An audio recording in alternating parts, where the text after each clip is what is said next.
درود دوستان عزیز، برنامه نوبتی میآموزیم است. پیشنهاد شما. ما امروز آمدیم به مرکز کودکان و نورسان شهری دوشنبه. میگویند در اینجا زیاده از 30 نمودی اختصاص یعنی که هنر آموزانیده می شود و از صنف 1 تا صنف 11 قبول می کنند و همه این هنرها طریق رایگان و کسب آموزان آموزانیده می شود. حالا باشد ما می خواهیم که هنری دوریدگری را از خود نماییم و با مومینوف منورشاه عین حال هم صحبت می شویم.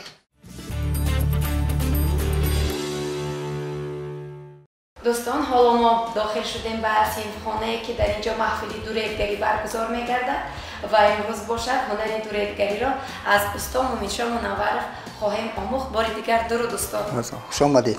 تشکر. و بیایید سر اول درباره این جهازی که شما آماده کردید با همراهی طالب علمان گوییم نورسان یعنی کسب آموزان و ما معلومات پیشنهاد کنید که چه خیلی ایده به سر شما آمد که از تخته توانستید این گونه یک قندیل گوییم آماده نمایید.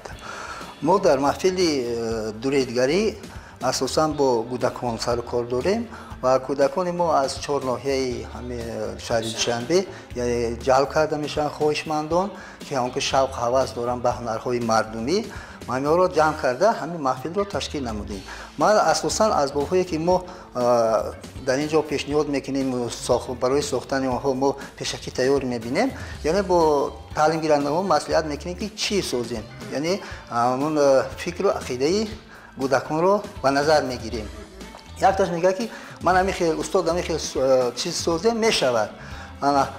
ایروی گفته همون تعلیم گیرندگان ما به خلاصه اومدیم که همین از چوب است، هر دوی همین از چوبی و چنور کلانوار کلپوت همین ما اول کارکرد میکنیم، گیرد میکنیم، محکم کردیم. بعد در اینجا با خوانندگانی که محفلچی ما که مکتبی تحصیلات میانه امید میخونن آنها با فیزیک هم شوق هوس داره بسیارش میفهمند. این هم یک نمود دیگری همین است. این هم از چیزای پرتو من این لیسترویی که میپرتویند در پرتوگاه ها ما گرفتگی از چوب من این دستگاه برقی چوب کارکنی در کار کردیم. این هم یک نمودی قندیلی که برای استفاده روزمیزی می باشد که در زندگی استفاده بوده می شود. و باید بگویم که در این محفل اساساً چیزهای آرایشی تیار میکنند، یعنی آن چیزهایی که به نمایش گذاشته میشن. چیزهایی که ما در اینجا تیار میکنیم در اینجا تیار کردیم اینها اساساً برای نمایشگاه ها، چون که ما بیستافکا میگن نمایشگاه میبریم نمایش میدیم، یعنی کارهای دستی تعلیم گیرندگان خودمونه. من برای اینها ما چوب رو انتخاب میکنیم. هر یک اینها من چوب از چوب بید است به شکل طبق هم هر خیلی میشوند. یک طبق طرف کوهستان این خیلی طبق ها میتر شد، طرفی که من شهر دوشنبه بزرگ میره باید این نمودی دیگرش بود که مایده هم باشه که این خیلی ساخته میکنم. یعنی وقتی که در چوبی اندکی خردتر کار میکنن علاقه آنها آماده میشوند که با چوبی کلان اندازه کلان سر کار کنند. علاقه اینها یعنی برای ایبال نرفتن هنرهای مردمی رسم و رسومی که ما بیشتر طبق و قاشق و ما دیگر چیزا هم هستن، قاشق هم هست و در درون همش هست، تریلکا این به شکل این ساخته میشود. همین رو ما از چوبی عادی از تخته عادی ساختگی همین یک این تخته عادیه که همینجا وای دیده استودیم از همین ما آماده میسازیم، چون که برای یکی از هنرهای مردمی قدیمی این طبق تراشی است. همین طبق تراشی را ما خواستیم که رشد دهیم، از بین نرود. و باید بگیم دوستان عزیز امروز ما در محفل دوریدگری ما از تیار کردن یکی از نمودهای طبق را خواهیم آموخت و باور داریم که به این هدف میرسیم. در دامنه اونقدر وقت زیاد بیننده نیست آگاه میگردن که یک طبق چگونه تیار کرده میشود با کلام زحمت.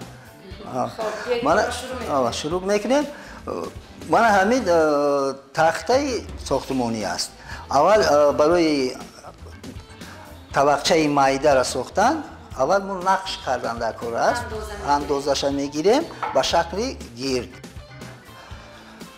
به همین شکل اندازه همین میگیریم.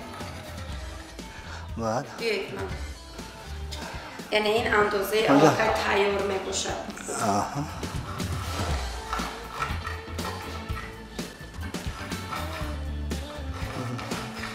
در دوام چند روز یا که چند ماه کسب آموزان در اینجا دوریدگری را می‌آموزند؟ برای پورا از خود کردن اینها علاقه در سال اول تحصیل، یک سال اول یعنی تا آخر سال پورا با بسیار چیزها را علاقه می‌آموزند، مستقلانه کار کردن را یاد می‌گیرند. چون که وقتی که اینجا ما از روی قاعده بی‌خطری ما بسیار خوانندگان را اجازه نمیدیم تا وقتی که وای پورا یاد نگیرد با دستگاه برقی ما وای اجازه سرکار نمیگیرد. بعد آهسته آهسته که همش که ما یاد گرفت با یاردم من و در این دستگاه ها سال سیوم تحصیل ده علاقه پورا کلشون همین کسب رو یعنی ساخته همین را تیار کرده میتوانند. من از یک تخته عادی مثلا 1 2 3 4 5 6 7 خیلی طبقچه می دهد ممکن است. چون که حاضر امروز ما از زمین یک نمود یک تشه در همون دستگاه یعنی ساخته به استفاده می‌بریم.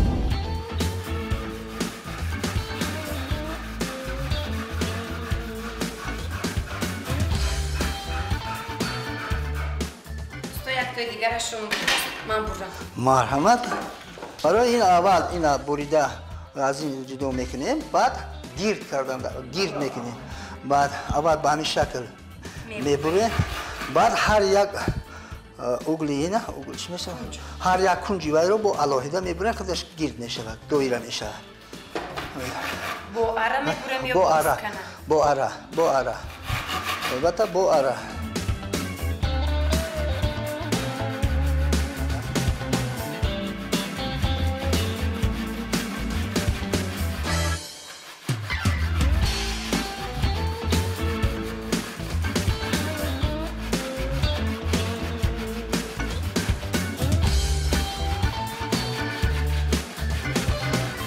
مالادیت.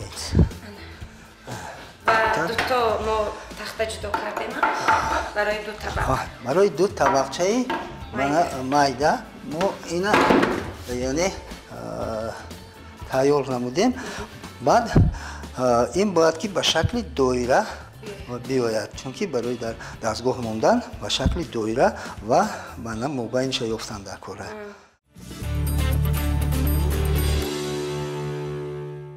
ما محصولات خود را به شکل دایره تیار کردیم. بله کار کردیم.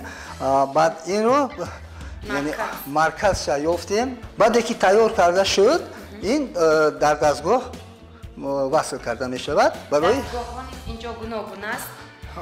ما در اول با همین دستگاه کار میکنیم. این دستگاهی که این با کارکرد چوب و همین چیزای مایده شکل در خورتر که اگر که ما در کار شود همین خیلی دستگاه‌های کلان قطعی طبقه‌ای برای استفاده خودگی را ما استفاده میبریم، ساخته به استفاده میتیم. من همین شکل خطی در اینجا در همین مرکز یافتگی ما محکم کرده میشود، چون که اگر مرکز نوی این تا خوردن میگیره وقتی تراشیدن و یک خیلی نمیه. و باید بگویم که این دستگاه طریق الکترونیک کار میکنه. برقی است. این نوشا من خودم به شکلی صنعی کردگیم. این خیلی نیست برای که این کمک میرسونه با اون خاطره که این از خودش خیلی مایده یک برای تراشیدن دارد. این درست ما غلطکوی برای آش تپا و دیگر که خودگی میکنیم دسته دراز میشود. از اینجا تو من اینجا 1 متر رو ما کار کردن میتوانیم با واسطه همین دستگاه. از همین خورد تا 90 سانتی متر 1 متر ما میتونیم که در اینجا کار کنیم. وقتی کار کردن من با از همین عینک‌های مغز استفاده بردن در کار است، چون که یگان چیز در چشم از روی تکنیکای بی‌خطری. من این اسباب‌های در اینجا می‌بینی این خیلی اسباب نیست.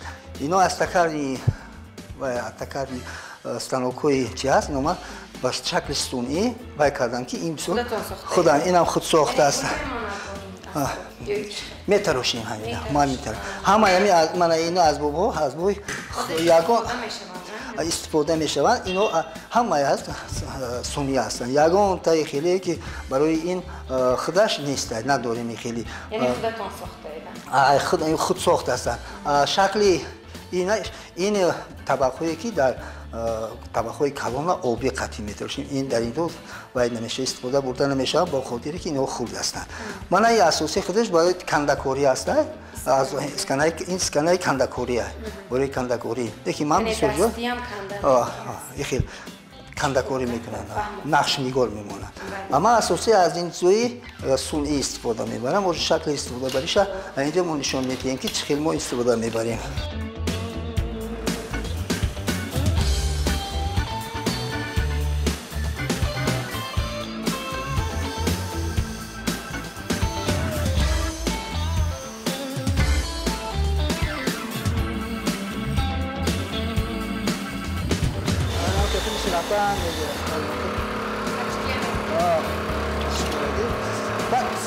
سخت بایش نکن، زیر نکنه آیسته آیسته خودش رفتن میگیرد.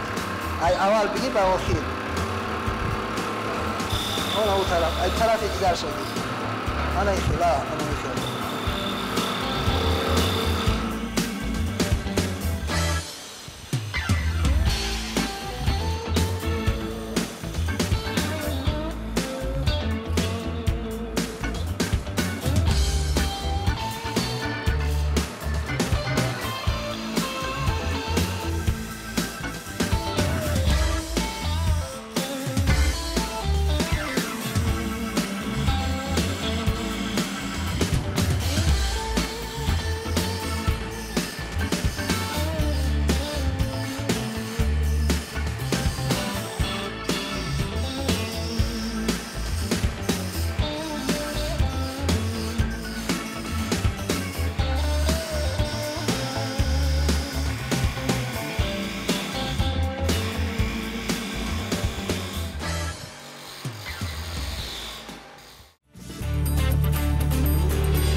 گمان میکنم پس از آنکه در دستگاه با استفاده از این اسباب ها طول یک چند وقت کار کرده و به این نمود آورده، اکنون پس از کار کردنی باز یک چند جایهایش ما تنها نقش میگذاریم.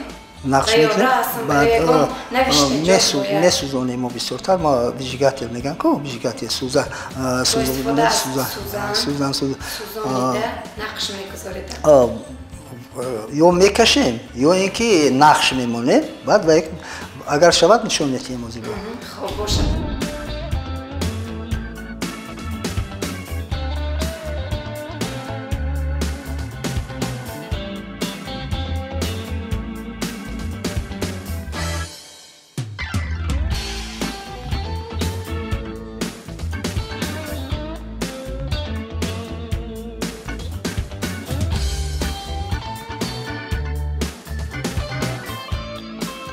کسب آموزان کی میتونن با این اسباب سر و کار گیرن؟ وقتی کار دارم با شاگردان وقتی که تیار کنه، یک تاش تیار میکند، یک تاش من نقش میموند، یک تاش میسوزاند، همه کسا تیار میکند.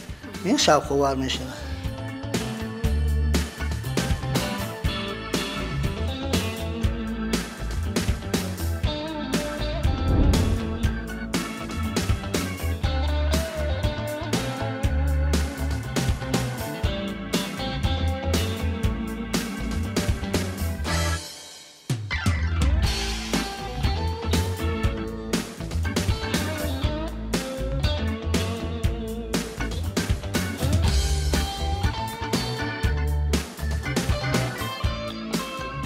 دوستان عزیز، خیلی خود گواه گردیده در دوام آنقدر وقت زیاد ما با همراهی استاد توانستیم یک طبخچه خرد را آماده کنیم و حتی داخل آن را آرا ببخشیم و گمان میکنم بیننده خوب واقف کردید که چگونه یک طبخچه خرد آماده میشه و چقدر وقت، چقدر مشقت، زحمت دارد. تشکر برایتان. هزار رحمت. خوش آمدید. اینجا برنامه نوبتی میآموزیم را جنببست میکنیم. برایتان تنصیحاتی خانه آبادی را تمنا داریم عزیزان. خیر.